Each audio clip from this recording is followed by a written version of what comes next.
everybody, it's Drew with Southern Yankee Innovations, and today we're going to show you how to remove a toggle bolt and then repair the hole after.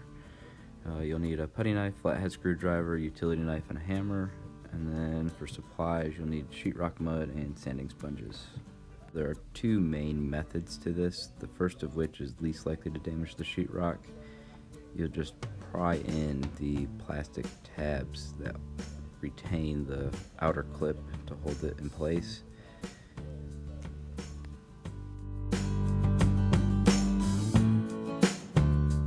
Now that it's pushed in, just turn your screwdriver perpendicular and just tap it out, and it'll relieve the clip on the back, and the front pieces should fall apart.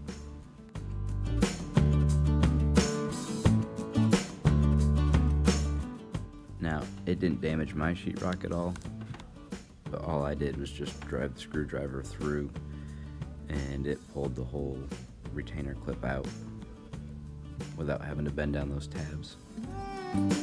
I found that just driving the screwdriver through without bending the tabs was much faster, and it didn't damage my sheetrock. However, depending on what your thickness of sheetrock, it could. As you can see, they were messy, but there's no damage to the sheetrock other than from drilling.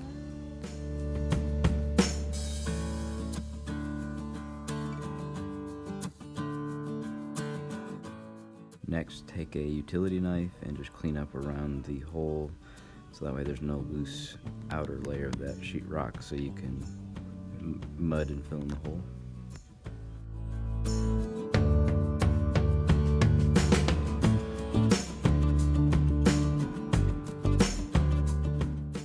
It'll take a couple coats of mud because you're filling such thick holes. They're 1/2 inch in diameter.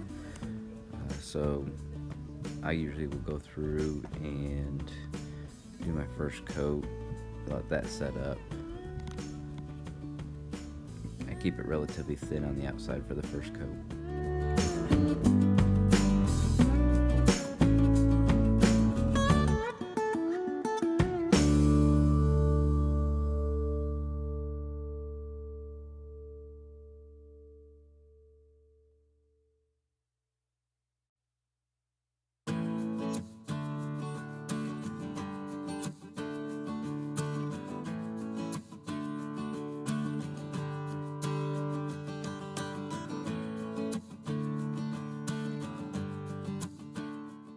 Make sure you get plenty of mud in the hole.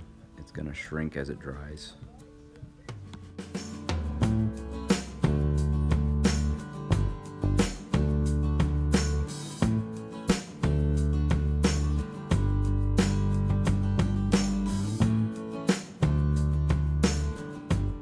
See here where it dried, and it looks like it shrunk into the hole. At that point, I just added another coat of mud and then let that set up, and then it was ready to sand. When I sand it down so there's a very thin layer leading up to where the hole was, and then just make the hole as flush as you can. Some people try to build it up a little bit, but I think it shows more when you go to paint it over.